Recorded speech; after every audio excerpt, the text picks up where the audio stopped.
The lawyer's office smelled faintly of polished wood and old paper, an austerity that matched the gravity of the moment.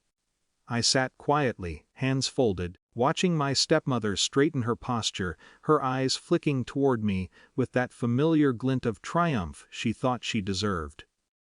She assumed, as always, that she controlled the room. Memories rose unbidden, casual dismissals at family dinners, subtle manipulations that threaded through my father's final years, and my own quiet observations that had accumulated like sediment over time. I had learned patience the hard way, knowing some battles are won by restraint rather than confrontation. "Veronica," the lawyer said, his voice calm, deliberate. "Please let Mrs. Langley speak first." My stepmother began, rehearsed words spilling out with precision. She painted a picture of loyalty and concern, designed to erase me from my father's fortune. But there was a pause in her cadence, a faint tremor that betrayed her confidence. I did not move, did not respond, letting the room absorb the tension as she assumed control. Then the lawyer opened a manila folder labeled, in small, precise handwriting, "If Veronica speaks first." A small smile curved his lips, not cruel, but knowing. He gestured toward the speakers.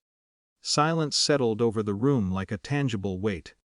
The first recording began, my stepmother's voice, casual in tone, yet unmistakably plotting and manipulating. The words were mundane, almost forgettable on their own, but strung together they formed a tapestry of betrayal. I felt a flicker of discomfort mixed with a quiet satisfaction. These weren't dramatized confessions, they were the accumulation of years of subtle deceit, captured without her knowing. She shifted in her seat, tightening her jaw as the recordings revealed the scope of her manipulation.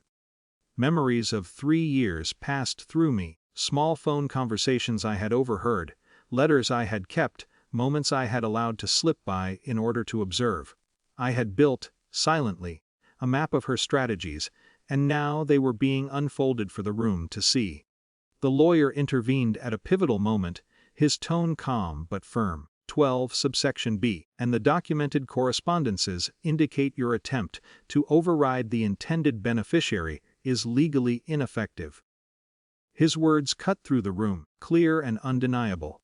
Authority had asserted itself, not theatrically, but with precision. Her eyes widened, lips pressed into a thin line, a faint color draining from her cheeks. The power she had assumed she possessed evaporated quietly, methodically. I remained still, absorbing the shift without gloating. I didn't need to. Each recording layered the narrative further, mundane interactions that revealed her disregard, veiled threats thinly veiled, small betrayals that had seemed insignificant until now. The cumulative effect was undeniable. The room felt smaller, constricted by truth. I reflected on the moral complexity of the moment. There was no need for dramatic vengeance. What had been orchestrated by patience, observation, and careful planning had accomplished more than any outburst could have. The quiet satisfaction of dignity preserved, the subtle assertion of authority without spectacle, that was power in its truest form. When the final recording ended, the stepmother sat frozen, her influence diminished not by force but by the inevitability of evidence and timing. The lawyer closed the folder with a soft click, the sound final and deliberate. I exhaled slowly, letting the tension slip from my shoulders, though the undercurrent of unease remained. I had gained what was rightfully mine, yes, but the cost was more than financial. Relationships had shifted irreversibly. Trust, once fragile, had fractured. I understood now that personal power is rarely loud, it is often exercised in silence through observation, timing, and judicious use of authority. As the room emptied, I remained behind a moment, staring at the polished wood, feeling the weight of years lifted, yet aware of the subtle scars that would linger. Justice, I realized, is quiet sometimes, measured, controlled, and undeniably present.